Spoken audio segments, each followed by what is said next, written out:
Hi guys, so eto, tapos na natin na ma-modify yung ating battery. So from lead acid, eto naka LiPo4 na tayo. Hindi ko lang mapakita yung nasa baba pero dalawang layers yan. Yung isang 36 volts, tsaka itong nasa itaas, so 72 volts. Meron na rin tayo dyang balancer, active balancer with BMS. So hindi muna natin binalik yung ating fairings mga bossing kasi after natin ma-build yung ating battery is syempre kailangan muna natin mag test drive. So mahirap ikabit yung fairings nito. Importante naman dyan ay stock yan, may rehistro tayo, ay may plate number tayo. And yung wirings kung nakikita nyo medyo magulo pa, yes, hindi ko pa inaayos ng maigi dahil meron pa akong mga gagawin sa wirings. And may mga accessories pa ako na ikakabit dahil plan ko rin lagyan to ng dashcam. Okay, may dashcam na pang motor. Okay, tapos eto ito nga pala, sorry, ito pakita ko sa inyo. Since kinabitan nga pala natin siya ng BMS, ayan siya, as of now 79.8 volts. So yung current natin naka 0 kasi di naman tayo nag-charge. And remaining capacity natin nakaset na to sa 100 AH o 99.8 AH na lang yung ating state of charge. Tapos battery type naka LiPo4. And ito ngayon yung binabalance nya. Ayan, I hope nakikita nyo sa camera ko, no? Naka-action cam ako guys, pasensya na, hindi ko nakikita kung nakikita nyo sa action cam ko yung mga pinagsasabi ko. Tapos eto, pareho naman yung voltage natin sa gauge 79.8 and dito sa aking BMS 79.8. Ayan, pakita ko muna sa inyo yung itsura nya. Aha, ayan. So test drive lang tayo mga boss, para masubukan muna natin kung okay. Yan, may busina na tayo. Ilaw. Yan, may ilaw naman tayo. Hindi lang kita, pero may ilaw yan. Ayan, may ilaw na. Ayan. Okay. Ayos na. Sige. Wait lang natin, pinakuha ko lang kay Mrs. yung yung ORCR ko. Yes, naka-register to guys, may plaka to. Magte-test drive na ako, meron pala ako nakalimutan. Siyempre, saan ako aapak? Diba? Kinalimutan ko yung aking footrest. Kabit muna natin to. Ayan.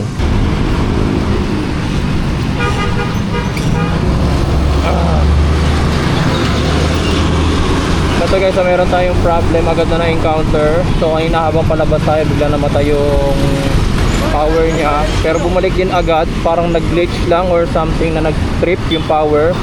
Tapos kung mapapansin nyo rito sa ating monitor, eto, state of charge natin nag 0 AH tayo ngayon, no? Pero kung mapapansin nyo rito sa gauge natin 78.8 volts tayo. Dito sa ating monitor 79.4 volts din.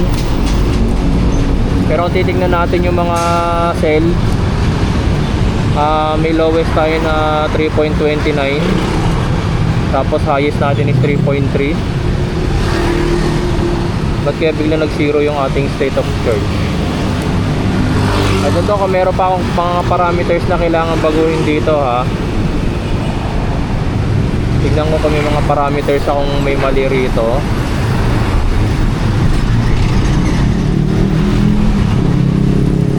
Okay.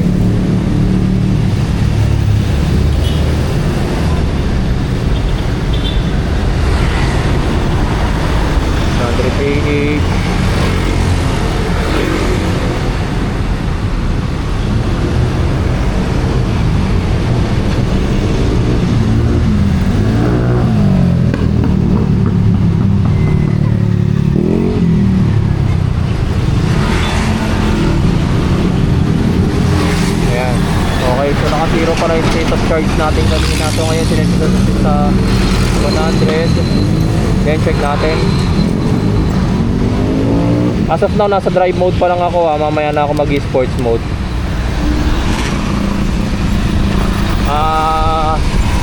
Sa driving ko ngayon, ang mga na-experience ko na, ayan, namatay siya, oh. Kung makikita nyo, namatay tayo. Yun, I don't know kung medyo may loose contact pa ako. So yun yung mga kailangan ko i-check. Baka naglo-lose contact pa yung aking mga ginawa sa lubos sa connector. going sa main line natin. Okay, so ito kasi yung positive, ito yung negative, kaya nga hindi ko rin muna binalutan para madali ko siya ma-diagnose later on. Okay, so kailangan kong hanapin kung saan ako nagkakaroon ng lost contact. Okay, pag namatay siya, nare-reset yung state of charge ko, nag-zero.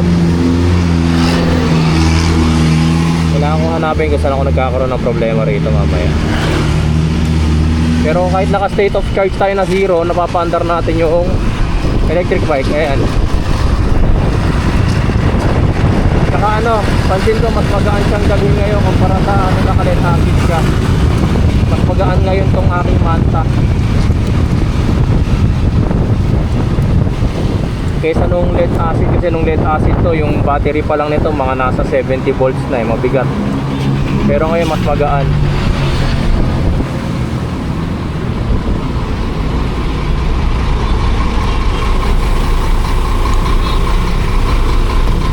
Tsaka mo kami grounded ako na wiring kasi kahit naka-off yung aking signal light, signal siya, nag-signal sa kanan pero hindi naman umiilaw yung nasa likod.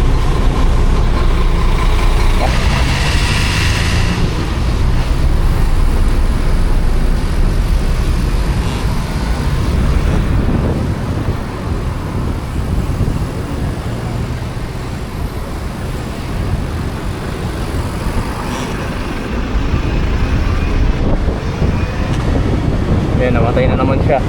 Second time na namatay tayo. Kaya namatayan na rin ako isang beses. Ayan, tapos bumabalik siya, nag-on ulit siya.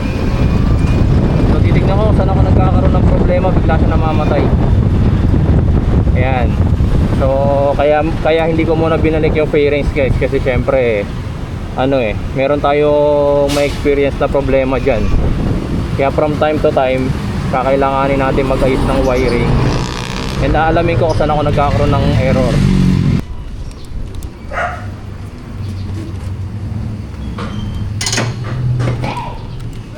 Ay, okay. Here comes the problem. Maraming beses tayong namatayan.